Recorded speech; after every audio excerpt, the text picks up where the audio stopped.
6. 18. Tapi berkatalah Allah, tetapi benarkah Allah hendak berdiam bersama dengan manusia di atas bumi? Sesungguhnya langit, bahkan langit yang mengatasi segala langit pun tidak dapat memuat engkau, terlebih lagi rumah yang akan kudirikan. Nah, bisa dipahami nggak maksud itu? Mau dipahami itu gini, bahwa Tuhan itu tidak punya batasan daripada apapun. Sehingga bagaimana dia berada di bumi, sedangkan makhluk bumi ini, antara makhluk kepada makhluk saling beradaptasi. Contoh, gua berada di sebelah lu, kalau bukan di kanan ya berarti di kiri, kalau bukan di depan ya berarti di belakang. Berarti gua beradaptasi tubuh gua dengan lu, benar nggak? Benar. Untuk Tuhan, kalau dia muncul dari atas akan dikatakan atas, kalau dia muncul dari samping akan dikatakan dari kiri, kalau enggak dari kanan. Kalau dia muncul dari belakang berarti dia berada di kanan. Sedangkan Tuhan tidak kiri, tidak kanan, tidak timur, tidak selatan, tidak barat, tidak utara. Bagaimana bumi akan menampung dia, benar nggak? Ya, kalau di dalam teologis Yahudi itu, maksudnya bumi tidak dapat menampung dia karena Tuhan itu menaungi, bahkan alam semesta ini pun tidak dapat menampung dia. Kita berbicara tentang kelogikaannya, bahwa ajaran Yahudi aja memahami bahwa Tuhan itu tidak muat di dalam bumi. Artinya tidak muat bukan terlalu gede, bukan. Bahwa adaptasi daripada Tuhan tidak mampu ditampung oleh bumi ini, paham nggak maksudnya? Bukan, tetapi bukan adaptasi, melainkan Tuhan itu kan ini kan, kalau orang Islam ini kan masih tidak berbentuk kan, jadi dia itu mendiami segala sesuatu gitu. Maksudnya alam semesta ini pun dia mendiami, tapi alam semesta ini belum cukup untuk dia mendiaminya. Makanya dalam teologi ada yang namanya di dalam pohon ada Tuhan, di tanah, materi tanah ada Tuhan, dalam manusia ada Tuhan, begitu. Benar. Sekarang gini deh, Tuhan Maha Besar itu diartikan dengan Tuhan Maha Gede nggak kira-kira? Nah, Basar Akbar sebenarnya gadol. Artinya Tuhan Maha Gede nggak? Iya dong. Nah, arti gede itu besar. Besar itu adalah bukan dalam konteks ini ya, materi yang besar. Iya, paham. Arti besar, Den. Arti besar itu pasti ada namanya perbandingan, benar nggak? Betul. Sekarang gini, tiang listrik bisa dikatakan lebih besar daripada rumput saat disandingkan.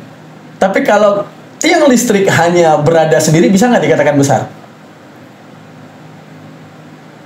Besar. Nggak bisa. Kalau disandingkan baru besar. Kayak contoh gini, pohon kelapa dengan tiang listrik, kalau pohon kelapanya lebih tinggi, kita akan mengatakan tinggi pohon kelapa.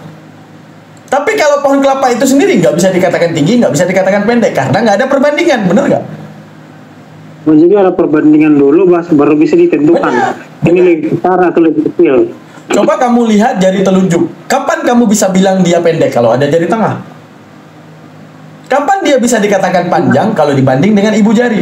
Tapi kalau dia sendiri bisa nggak dikatakan panjang dan pendek? Nggak bisa kan? Nah, berarti arti Allahu Akbar dalam definisi Islam, bahwa Tuhan itu bukan tentang maha gedenya, tapi tentang tidak ada batasannya.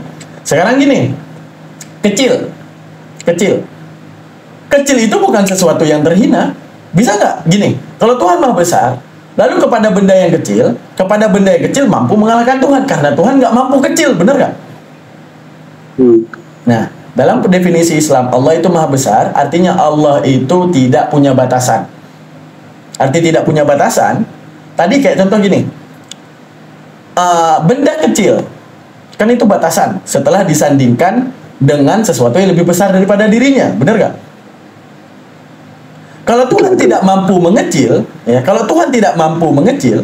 maka Tuhan akan kalah dengan definisi makhluknya yang bisa kecil. Paham nggak maksudnya?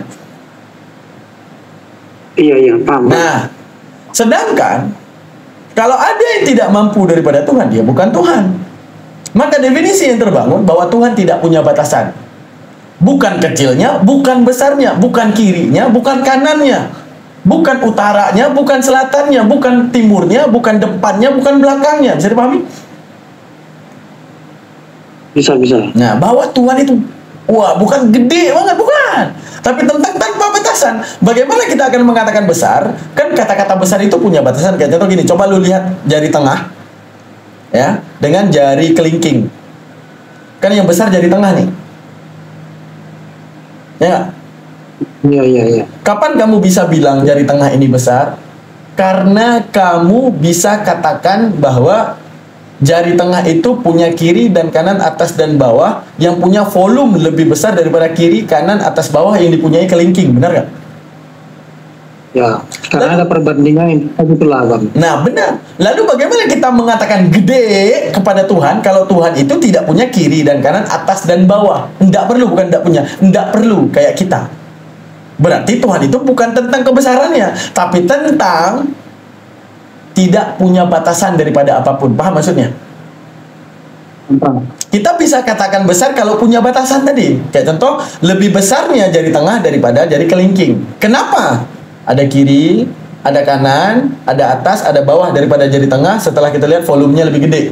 Oke, kita lihat yang ini. Jari kelingking punya kiri, punya kanan, punya atas, punya bawah, yang volumenya lebih kecil daripada jari tengah. Benar nggak? Iya. Berarti bisa kita katakan besar, kita bisa katakan kecil untuk sesuatu yang punya volume, yang punya batasan. Benar nggak? Betul. Kalau Tuhan? Enggak. Berarti arti maha besar apa? Tidak punya batas. Ini tidak ada tandingannya, tidak ada perbandingannya dan batasannya. Dan percayalah apa yang gua jabarin ke lu ini adalah isi daripada Al-Quran dan apa yang dijabarkan oleh Rasulullah semuanya. Oke, selanjutnya. Berarti yang namanya Tuhan adalah wajibul akli. Apa itu wajibul akli? Tidak mungkin dipercaya tidak adanya. Apa contoh? Kayak apa? Apa yang menjadi wajib pada manusia tidak boleh terjadi pada Tuhan. Setuju nggak? Apa yang wajib bagi manusia tidak boleh wajib bagi Tuhan. Benar nggak? Karena Tuhan itu kan tidak terikat pada apapun. Benar. Berarti ini konklusi nih, kesimpulan pikir. Ada wajib juga Tuhan misalkan nih, dia berkata begitu, dia harus tidak boleh melanggar perkataannya. Kalau dia melanggar perkataannya berarti kan dia ini. Benar nggak ke situ deh. Aku mau bilang gini. Ya. Apa yang menjadi wajib kepada makhluk, apa itu wajib tadi? Tidak mungkin dipercaya hal itu tidak ada. Kayak contoh bentuk, dimensi, ruang, dan waktu untuk makhluk. Gua bangun konklusi, apa yang terjadi pada makhluk tidak boleh terjadi pada Tuhan. Setuju nggak? Apa yang terjadi pada makhluk tidak boleh terjadi pada Tuhan. Contohnya? Kayak contoh Tuhan, makhluk membutuhkan bentuk dan ditentukan bentuk oleh kosa prima. Maka kosa prima boleh berbentuk nggak? Boleh. Boleh nggak? Boleh aja kalau dia mau kan. Kalau dia mau, ini secara logik kita. Kalau secara logik, kalau kita berbicara mau, Tuhan menjadi lembu juga bisa. Oke, ini bukan tentang berbicara maunya, berbicara kelayakan. Sekarang gini, apa yang terjadi kepada makhluk, apa yang menjadi wajib pada makhluk tidak boleh menjadi wajib pada Tuhan. Setuju nggak? Setuju. Seperti contoh, wajibnya makhluk mengambil bentuk, maka Tuhan boleh berbentuk nggak? Nggak boleh. Kenapa alasannya? Karena bentuk makhluk itulah yang menentukan. Makhluk itu bertanya siapa yang memberikannya bentuk, siapa yang membentukinya. Maka kalau Tuhan juga ikut berbentuk, Tuhan juga ikut nanya siapa yang bentukin gua gitu. Ya, tapi Tuhan di dalam Bible itu bisa menyatakan diri dalam bentuk loh. Iya, itu kan dogma itu doktrin. Ya, kalau dulu tuh, misalnya gue tanya nih dulu, kalau dulu lu pas kecil lu baca Bible, Tuhan jadi mesin cuci dan lu baca dan dipercaya oleh orang tua lu, hari ini lu nyembah siapa? Mesin cuci, tapi ngapain Tuhan jadi mesin cuci? Nah itu nanya. Begitu Tuhan jadi manusia, kenapa lu nggak nanya? Ngapain jadi Tuhan? Kenapa jadi manusia? Tuhan maksudnya menampakkan diri dalam wujud manusia kan melakukan suatu tujuan tertentu. Kok boleh-boleh aja bang? Iya, itu boleh-boleh aja. Sekarang gini, apa bedanya dengan Tuhan jadi patung bisa bicara nih? Gue pengen jadi patung biar beda sama manusia nih. Jadi patung ngomong sama makhluk buat Tuhan kan bisa juga. Kan nggak ada tujuannya kalau misalkan Tuhan jadi patung, apa tujuannya? Jadi patung ya, jadi patung. Gini, kalau kita berbicara tentang tujuan, Dem, ya, Tuhan jadi mesin cuci aja, bisa nggak dia menyelesaikan segala tujuannya? Bisa nggak? Nah, ngapain jadi mesin cuci, cuma mau nyuci pakaian. Gini deh, ini kita berbicara tentang logik. Kalau tentang misi ya, tentang misi nggak mesti jadi makhluk dong. Jadi mesin cuci juga bisa. Apa penyaliban? Ya udah salib aja mesin cucinya, bisa juga. Ya kan? Nah, gitu. Karena aku baca di kitab Torah Musa kan, misalkan Kejadian 48 ayat 16, di situ Tuhan bisa sebagai malaikat tuh, dia bisa maksudnya seperti malaikat begitu, tapi bukan itu jadi malaikat ya, tapi maksudnya seperti likeness. Ya, itu Serupa, itu doktrinal, itu dibantah dogma, ya, itu maksudnya dogma. Kalau itu dogma dan doktrinal, karena kalau di dalam Al-Quran menyebutkan bahwa Tuhan tidak pernah jadi makhluknya sekalipun, yang ada diutuslah malaikatnya. Misalnya itu ketemu siapa, Den? Yang Tuhan menyerupai malaikat itu ketemu siapa? Abraham ya? Banyak. Abraham, Elia, Simon siapa? Siapa? Samuel. Well, rata-rata hampir semua nabi itu bertemu. Nah, apa namanya itu? Kalau orang itu bilangnya. Benar, kalau di dalam Al-Quran kan? Itu kan menjadi, Bang, beda, Bang. Menyatakan diri dan menjadi itu berbeda, Bang. Kalau menjadi kan dia substansinya. Iya, kalau menyatakan diri dia bilang gini, apa namanya itu? Dia tidak perlu merasuki tubuh tersebut mengambil wujud kedagingan, akan tetapi si kedagingan itu yang mengakui dirinya, benar gak? Itu menyatakan, benar gak? Menyatakan itu kayak dia menampakkan dirinya begitu, Bang. Iya, dia menampakkan, bukan dia substansinya berubah jadi ciptaan, jadi makhluk. Menyatakan itu benar nggak? Dia mengambil satu wadah untuk memberitahukan dirinya, tapi yang dinyatain itu bukan dirinya, paham nggak? Wujud pernyataan. Gini, wujud pernyataan, misalnya apa? Tuhan jadi malaikat, malaikat itu bukan dirinya, tapi ingin memberitahukan tentang dirinya, paham nggak? Nah, itu agak berbeda yang aku tahu ya, Bang. Gimana? Coba. Jadi menyatakan itu Tuhan itu dia menampakkan dirinya dalam bentuk tertentu, tapi bentuk itu memang serupa dengan misalkan malaikat atau manusia, namun bukan malaikat, namun bukan manusia, tapi likeness atau serupa aja, mirip aja gitu. Tapi tidak ada perubahan. Misalkan dia menciptakan, enggak, tapi dia menampakkan. Saya pernah baca itu apa nama istilahnya. Jadi Tuhan itu dia bisa meredup membuat dirinya itu untuk terlihat begitu. Iya, membuat dirinya terlihat. Gini, membuat dirinya terlihat dalam bentuk aslinya Tuhan atau bentuk mediasi doang. Bentuk mediasi seperti contoh dalam bentuk-bentuk malaikat atau manusia gitu. Nah, benar. Tapi berarti bukan hakikat tentang terlihat dirinya kan? Kan. Jadi bentuk hakikatnya sebagai bentuk realitanya dia sebagai roh itu bukan, itu kan cuman dia mewujudkan dirinya yang tidak kelihatan menjadi terlihat itu aja gitu. Tapi bukan, makanya orang Yahudi itu kan mereka tidak menyembah suatu rupa-rupa. Yang mereka sembah adalah kepenuhannya sebagai Hashem yang tidak memiliki batasan gitu. Nah, benar. Jadi kalau dalam Al-Quran langsung dibantah. Apa dibantah? Bahwa yang datang itu malaikat, sama seperti datangnya Rasul.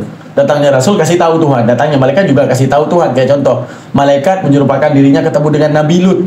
Ngomong gini, wahai Lut, ini negeri akan diazab karena mereka terlalu membangkang terhadap Tuhannya, harap kau pergi dari negeri ini. Artinya seperti contoh, Tuhan yang tidak mengambil bentuk apapun diserukan Musa, innani anallah, aku adalah Tuhan. Yang kalau di dalam Bible kan ada yang dari bara api itu, bara api, tahu nggak? Di semak-semak berduri, tahu nggak? Yang kepada Musa. Semak belukar itu. Nah, dalam Al-Quran ada, dalam Al-Quran bahwa Allah menyatakan dirinya yang di framing otnya jadi pohon kan ada, padahal bukan jadi pohon itu. Dimana dari celah pohon itu terdengar suara itu gitu.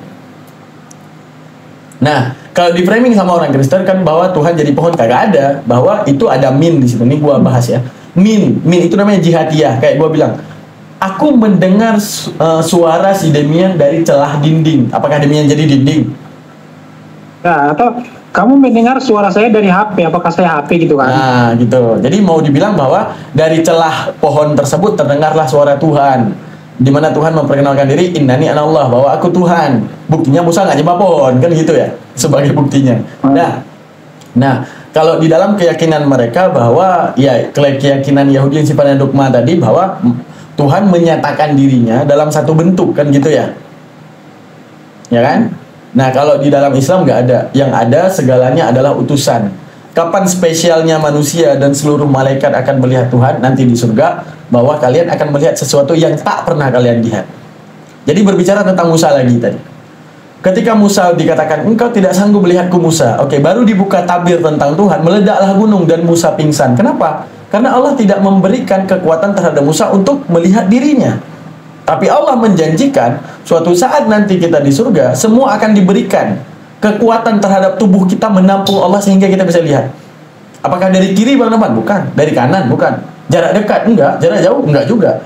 Dari timur? Bukan. Dari selatan? Enggak. Dalam satu tempat? Enggak. Dalam dimensi? Enggak. Dari dalam bentuknya Tuhan? Enggak. Tapi Allah menampakkan dengan segala kekuasaannya yang diberikan kekuasaannya kepada kita untuk beradaptasi dengan dirinya. Bisa dipahami? Bahwa Allah itu beyond banget kalau dalam Islam. Bahwa Tuhan itu beyond banget. Arti beyond, bahwa nanti kamu akan melihat Tuhan beda dengan kamu lihat tai. Kalau kamu lihat tai, ada kiri, ada kanan, ada atas dan timur, lalu apa kamu samakan? Bahwa Tuhan harus terlihat juga punya batasan kiri, kanan, atas, bawah. Tai itu menempati. Bahwa Tuhan juga harus bertempat sama seperti tai. Lalu ketika tai itu, kamu melihat dari jarak dekat, jarak jauh. Lalu kenapa Tuhan harus sama seperti penglihatanmu? Jadi Allah membedakan dirinya dengan segala sesuatu yang ada, yang hina di dalam bumi ini. Bisa dipahami? Ya, ya. Nah, itu kalau dalam Islam, bahwa Tuhan seperti itu. Dan itu janji. Bahwa janji Allah, segala kegaiban yang ada di muka bumi ini akan Allah ungkap. Kapan Allah ungkap? Yaitu nanti di dalam surga. Contoh, pernah nggak yang di frame sama Kristen bahwa suatu saat Muslim akan mendatangi neraka? Benar nggak? Ya, ya, di Maryam. Benar. Untuk menunjukkan apa? Allah itu adalah satu definisi. Allah ngasih tahu segala yang gaib. Contoh gini, aku udah ngasih tahu kalian tentang surga dan neraka, benar. Maka suatu saat tidak ada lagi yang kurahasiakan. Termasuk malaikatku, kupertunjukkan ini malaikatku. Termasuk nerakaku, yang kalian tidak mau masuk ke dalamnya. Tapi aku harus mengungkapkan, karena aku pernah merahasiakan di bumi.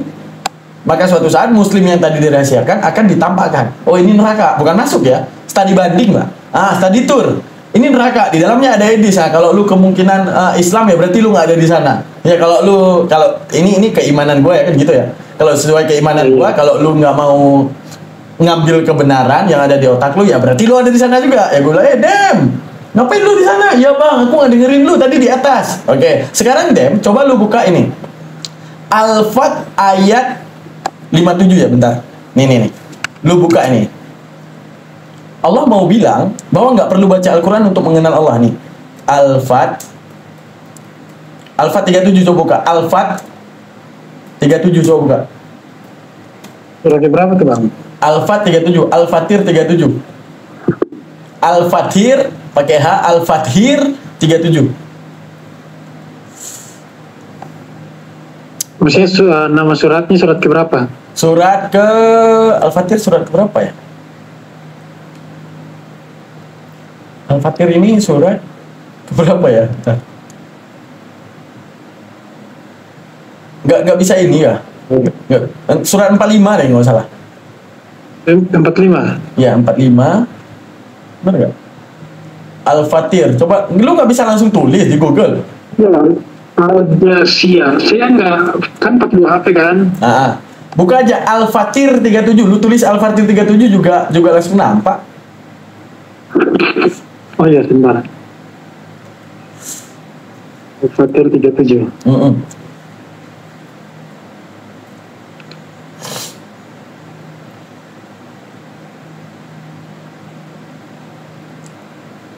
Dia 7.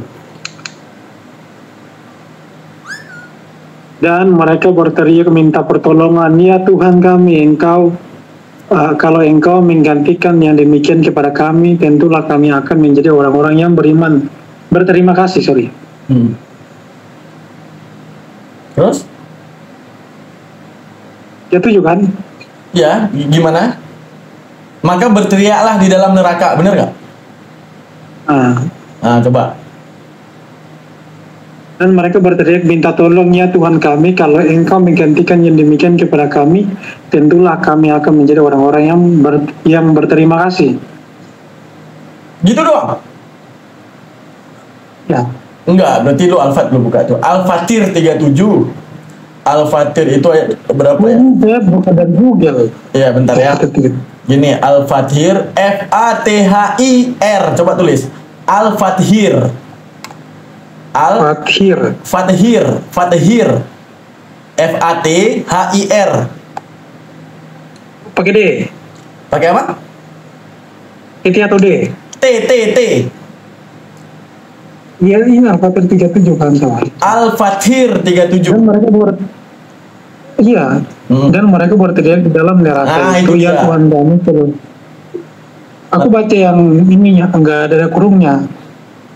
Keluarkanlah kami dari neraka, niscaya kami akan mengerjakan kebajikan. Bukan seperti perbuatan yang pernah kami kerjakan dahulu.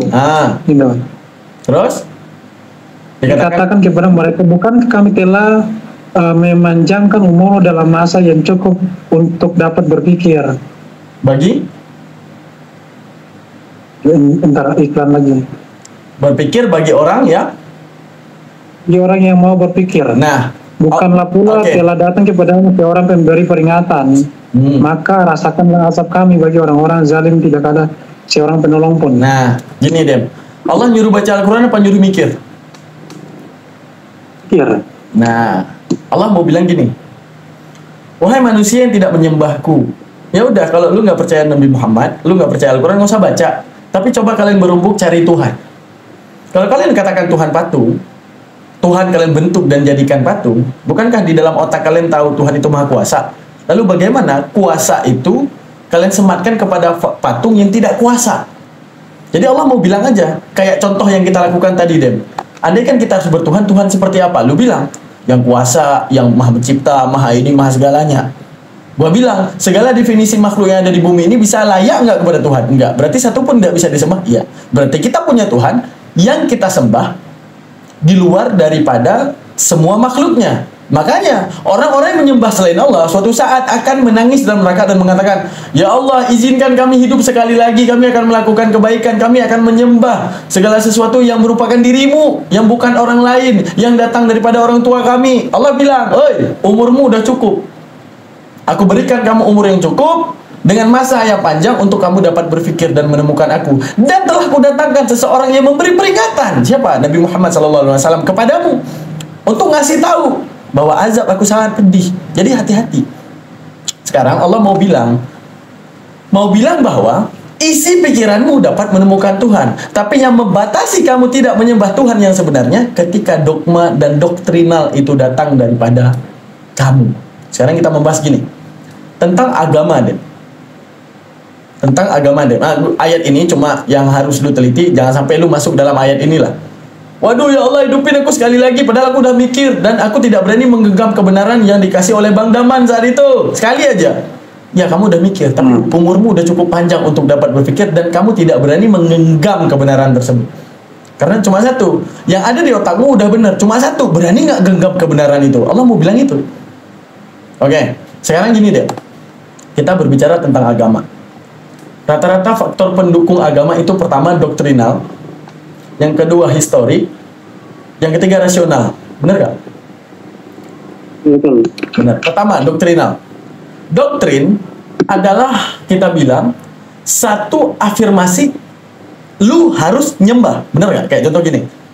Gua punya umat yang nyembah mesin cuci. Gua hobi banget ya mesin cuci. Oh enggak, sama-sama.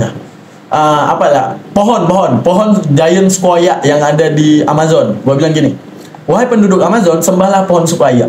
Kenapa? Karena dia yang memberikan kehidupan kepada seluruh sungai Amazon dan ini adalah Tuhan kita. Itu doktrinal atau rasional? Doktrin. Artinya wajib percaya, betul nggak? Ya. Oke. Sekarang secara objektif, apakah doktrinal dapat dijadikan sebagai landasan kebenaran? Bisa. Nggak bisa, karena apapun yang didoktrin itu adalah Tuhan versi mereka, ya nggak? Subjektif. Yang kedua, berarti doktrin ini butuh fakta pendukung dong, ya nggak? Ya. Oke. Fakta pendukung yang kedua daripada doktrinal, histori, benar nggak?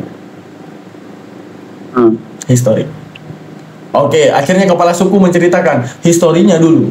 ini adalah perwujudan Tuhan yang menciptakan langit dan bumi. Karena Tuhan ingin berdiam diri bersama kita dan memberikan setiap kehidupan yang ada di bumi, maka dia membentuk dirinya menjadi sebuah pohon. Histori menceritakan tentang cerita yang terdahulu. Sekarang, histori dalam teologi itu absolut apa relatif?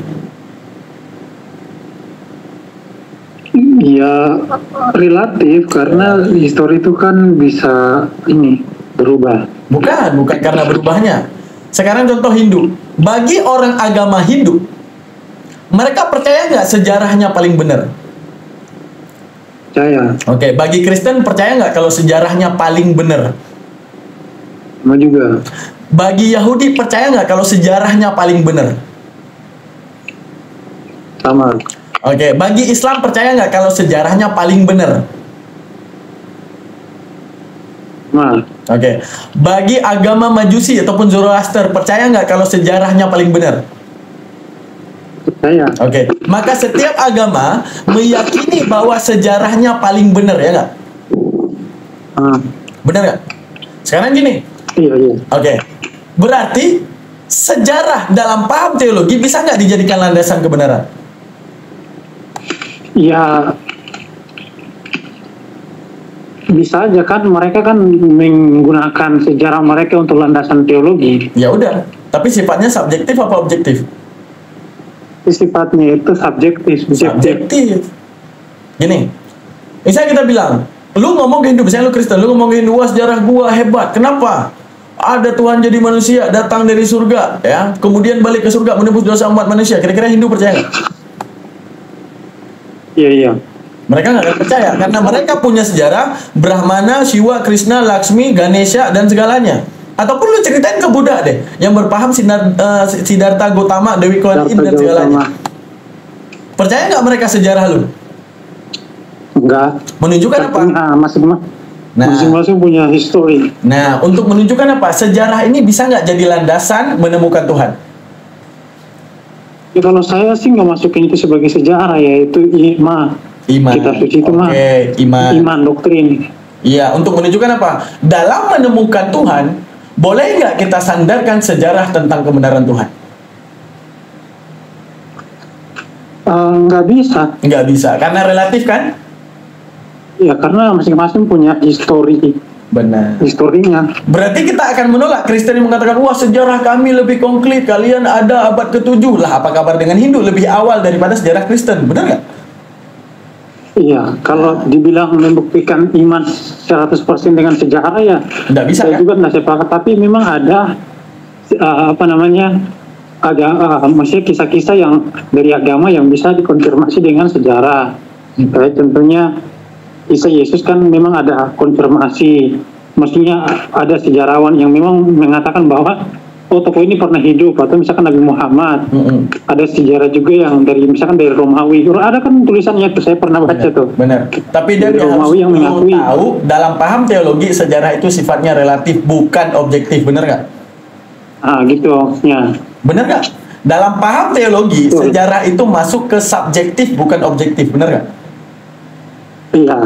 Maksudnya khususnya sejarah agama ya. Tapi kalau sejarah gini, nih gua kasih teori, catat. Nih gua kasih teori. Sejarah itu akan dikatakan relatif apabila banyak pendapat di dalam sejarah. Tapi sejarah itu bisa menjadi fakta absolut dan benar kebenarannya apabila tidak ada bantahan. Kayak contoh, siapa penemu lampu, Den? Itu maksud tuh. Nah, kayak contoh, apakah Yesus eksis? Nah, itu kan fakta sejarah kan. Ini apakah Muhammad eksis? Nah, itu kan fakta sejarah yang tidak bisa dibantah. Bahwa tokoh-tokoh ini pernah eksis, pernah ada, pernah hidup. Iya, bukan itu yang mau gua bilang. Yang mau gua bilang gini. Dalam teori, fakta itu bisa bersifat relatif. Apa tentu sejarah itu bisa bersifat relatif tergantung siapa penulisnya. Apabila ada bantahan, kayak contoh gini, Dem. Ada perang salib. Udah, gua sejarawan Islam. Lu sejarawan Kristen. Bagi elu, perang salib itu siapa yang salah? Pasti Islam gitu kan. Gua Islam dan sejarawan. Gua tulis perang salib, siapa yang salah? Oke, 2000 tahun yang akan datang orang baca. Kira-kira bisa nggak dilandaskan bahwa saya adalah benar ataupun Anda adalah salah, ataupun Anda adalah benar, saya adalah salah? Bisa nggak? Secara objektif. Secara objektif, bukan relatif. Maksudnya Kalau secara relatif, 2000 tahun yang akan datang, orang Kristen akan percaya lu, orang Islam akan percaya gua, ya nggak? yang kalau secara objektif ya Nggak bisa, kita kan? harus mengkaji dari kedua pihak. Jadi nggak bisa Enggak, apa namanya? ini kedua pihak, kita sezaman. Di tahun 2025, anggaplah kita bilang perang salib terjadi tahun 2025. Kita hidup sezaman, satu masa. Lu nulis tentang perang salib, Islam yang salah. Gua nulis, Kristen yang salah. 2000 tahun yang akan datang, orang Kristen akan pro kepada lu, orang Islam akan percaya kepada gua. Secara objektif, dua-duanya, enggak gini, secara subjektif bisa dipercaya, secara objektif dua-duanya bisa dipercaya nggak? Nggak bisa. Nggak bisa, karena apa? Relatif kan? Karena Halo? Suara lu kecil? Dem, halo? gimana? Sorry tadi. Berarti relatif kan, Dem? Iya relatif. Oke. Jadi nggak bisa dipercaya sebagai absolut karena ada dua pandangan yang berbeda. Mantap, bener kali teman gua, keren. Dah, sekarang gini, Dem. Sejarah itu akan bersifat absolut apabila tidak ada bantahan dalam sejarah. Contoh, siapa penemu lampu? Thomas Alva Edison. Nggak ada orang yang membantah satupun yang mengatakan bukan dirinya. Maka absolut nggak? Nggak absolut. Enggak, sejarah itu tidak ada bantahan. Penemu lampu adalah Thomas Alva Edison. Selesai, nggak ada bantahan.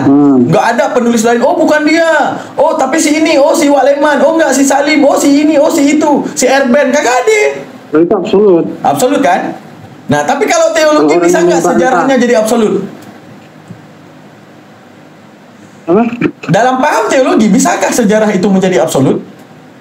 Bisa kalau misalkan tidak ada bantahannya. Ya, masalahnya teologi itu berbantah-bantah. Teori Hindu membantah semua teori agama selain Hindu. Teori Kristen membantah segala agama selain Kristen.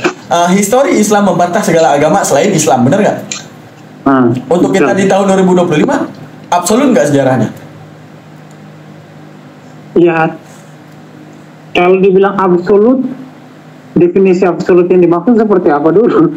Jadi kalau secara ini nggak bisa dibilang absolut karena masing-masing membantah sejarah masing-masing. Benar, berarti masing-masing percaya tentang sejarahnya masing-masing, benar kan? Nah, oke, itu fakta kedua. Berarti pertama, doktrinal tidak mampu menemukan Tuhan. Yang kedua, sejarah dalam paham teologi tidak mampu menemukan Tuhan. Yang ketiga, nggak, untuk dua poin ini udah dipahami. Doktrinal sama sejarah bisa dipahami. Sejarah karena sifatnya relatif dalam paham teologi tergantung iman yang dipakai, maka itu bukan pembuktian terhadap menemukan Tuhan. Yang kedua, doktrinal, di mana doktrinal itu afirmasi terhadap penyembahan juga bukan landasan utama menemukan Tuhan. Yang ketiga, rasional. Yang kedua tadi dua poin itu dari pahami. Apa? Dem. Udah. Yang ketiga. Ya, ini masih banyak, soalnya saya udah lapar nih, Bang, mau makan dulu. Belum makan. Jam berapa kita lanjut? Nanti lanjut dulu, nanti lanjut lagi lah kalau bisa. Dan penutupan dari gua cuma satu, Dem. Apa yang gua jabarkan. Jadi maksudnya poinnya ini udah belum, Bang? Maksudnya poin yang tadi, dua itu aja. Dua, yang ketiga, yang terakhir. Karena aku udah nangkap tuh masalah apa namanya melepaskan doktrin agama, berpikir secara rasional mengenai bagaimana mengenal Tuhan itu tanpa melihat ini yang terakhir. kitab suci. Itu saya udah tangkap loh. Nah, berarti doktrinal tidak mampu menemukan Tuhan. Histori tidak mampu menemukan Tuhan karena ada bantahan dalam historical. Yang ketiga, rasional teorinya. Sekarang rasional itu gini. Rasio. Ketika gua bilang api itu panas, berarti dalam rasio lu ada api, arti rasio apa? Perbandingan. Lu tahu api, lu tahu panas, lu sandingkan, cocok dan match, dan itu terjadi dalam berita, maka benar, ya nggak? Gua bilang api itu dingin, lu tahu api, lu tahu dingin. Ketika bersanding, bisa nggak bersanding dan match? Bisa. Gini, ini kan berbicara kalau rasio hasilnya konklusi ataupun kesimpulan ataupun buah pikir, ya nggak? Itu rasional. Gua bilang gini, api itu panas, berarti lu tahu api, lu tahu panas. Lu sandingkan dalam otak lu dan lu jabarkan di dalam logika, cocok nggak? Cocok. Oke, lu dapat tulisan api itu dingin. Lu tahu hakikat api, lu tahu hakikat dingin. Di dalam otak lu cocok nggak kepada realita? Nggak cocok. Nggak cocok. Untuk menunjukkan apa? Bahwa kalau rasio tidak mampu bersanding, maka tidak ada namanya buah pikir yang logik ataupun kesimpulan terhadap kebenaran. Ya nggak? Oke, sama juga seperti Tuhan. Ini rasional. Tuhan. Pertama, Tuhan, contoh, ada yang bilang, Tuhan adalah manusia. Hakikat manusia lemah saat kamu mengenal manusia. Hakikat daripada Tuhan kuat. Maka kuat dan lemah bersatu dalam satu waktu, ditolakkan apa diterima akal? Pasti bertentangan, ditolak. Pasti bertentangan. Sama kayak gue bilang, pada satu wadah, tangan ataupun jari, ada gerak dan diam. Gue bisa gerakin jari, gue bisa diemin. Saya bilang, ini adalah gerak dan diam pada satu waktu. Bisa nggak? Nggak bisa. Nggak bisa. Karena ketika dia bergerak bukan diam, karena ketika dia diam bukan gerak. Benar nggak? Ya. Maka setelah saya sebutkan arti kiri bukan kanan, saya sebutkan arti langit bukan bumi. Ya kan? Nah, sedangkan agama yang lu anut, mohon maaf kata-kata gua, yang lu anut, pencipta menciptakan ciptaan agar melahirkan pencipta. Setuju nggak? Nah, kalau saya nggak memahami seperti itu. Iya, tapi kalau kita bedah esensinya, pertama, Yesus apa? Allah pencipta. Yesus pencipta. Lahir daripada ciptaan, benar nggak? Nah, sekarang gini, ketika kita sebutkan pencipta, batal arti kata ciptaan. Maka setiap arti kata ciptaan membatalkan arti pencipta. Lalu bagaimana ciptaan akan melahirkan pencipta? Itu secara akal. Jadi, fakta paling benar menemukan Tuhan adalah fakta rasional. Apa rasional? Ketika kamu mendefinisikan Tuhan Maha Kuat, maka tolakkan segala sesuatu yang lemah. Ketika kamu mengatakan Tuhan itu Maha Kuasa, maka tolakkan segala sesuatu yang lemah. Ketika kamu mengatakan Tuhan itu tidak berbatas, maka tolakkan segala sesuatu yang berbatas. Maka itulah kebenaran tentang Tuhan. Dan apa yang gua sebutkan kepada lu semua yang dari tadi gua jabarkan, itu segala penjelasan Al-Quran dan segala penjelasan yang ada di dalam hadis. Makanya di dalam Al-Fatir 37 tadi mengatakan, bukankah kepada kamu telah kuutus seorang yang memberi peringatan tentang cara berpikirnya kamu. Makanya Al-Quran dan hadis itu berbicara tentang logika. Dan Al-Quran bukan membantah Nasrani, bukan membantah Yahudi, tapi membantah orang-orang yang menuhankan selain Allah agar mereka mampu berpikir dan menemukan Tuhan. Saya pahami? Oke, udah poinnya udah saya tangkap. Di antara tiga ini, doktrinal, histori, dan rasional, yang paling mampu menemukan Tuhan yang mana? Rasional. Rasional. Artinya apa yang kamu pikir terhadap Tuhan, maka setiap makhluk ini diberikan otak, wajib dapat berpikir sama seperti kamu berpikir. Bener gak? Nah, oke, mungkin lu mau makan ya. Apa namanya tuh, lu kapan ada waktu lagi baru gua kasih sesi bebas buat lu bertanya Al-Quran. Nah, kayak ibaratnya gini. Ya, boleh. Maksudnya saya udah dengarkan kan, maksudnya penjelasan dari abang kan tentang pandangan abang tentang Tuhan gitu. Bukan pandangan abang, ini yang gue jelasin bukan pandangan gue ya. Dari tadi gue berpura-pura ateis itu semua penjelasan Al-Quran. Wallahi, demi Allah, dikutuk gue menjadi itu maksudnya penjelasan Al-Quran. Saya dengarkan apa namanya pandangan abang dari Al-Quran kan. Jadi konklusinya saya kira masih panjang nih, maksudnya biar bisa lanjut. Tapi kalau udah ada konklusinya ya oke lah bang, soalnya saya udah ini di sini kan setengah 3 ini udah ini saya belum makan lagi nanti. Lu bisa makan, kita lanjut lagi lah. Iya, nanti kita lanjut lagi.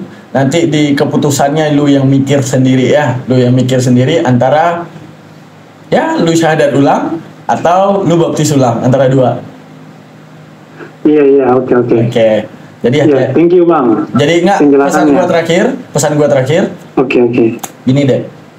Lu hidup sebagai Kristen bukan salah lu mati sebagai Kristen salah lu. Gua hidup sebagai Islam bukan salah gua, tapi gua mati sebagai Islam salah gua. Lu hidup sebagai Hindu bukan salah lu, tapi lu mati sebagai Hindu salah lu. Wajibnya kita mencari Tuhan. Karena gini, bukan berarti agama ada banyak maka Tuhan ada banyak, enggak, dia cuma satu. Akan tetapi orang yang menduga-duga tentang Tuhan dan kemudian menuliskan siratannya dalam berbentuk tulisan hingga kemudian menerka Tuhan, maka Tuhan kita dapati daripada logika, karena kita makhluk yang spesial yang diberikan dengan pemahaman rasional. Oke, hidup cuma sekali, Dem. mati cuma sekali, khawatirlah kalau salah Tuhan, itu doang. Nanti kita lanjutin ya. Siap. Jam betul. berapa ada waktunya, Dem? Nanti saya kabarin lah kalau saya udah ada waktu. Oke, untuk sekarang apa yang lu rasain lah? Sorry, kemarin saya nggak sempat naikin karena nanti saya takutnya debat lagi. Iya. Kita nggak debat. Mungkin orang akan panas dengan semua penjelasan saya, apalagi Kristen ya.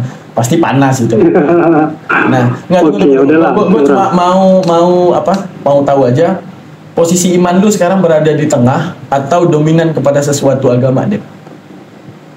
Nah, kalau dibilang di tengah, sebenarnya sekarang itu saya lebih ke JO gitu, Jason Lewane. Iya, karena ketentraman yang lu bilang tadi ya. Iya, karena jujur aja saya kayak ngerasa lebih damai. Maksudnya memang kalau masalah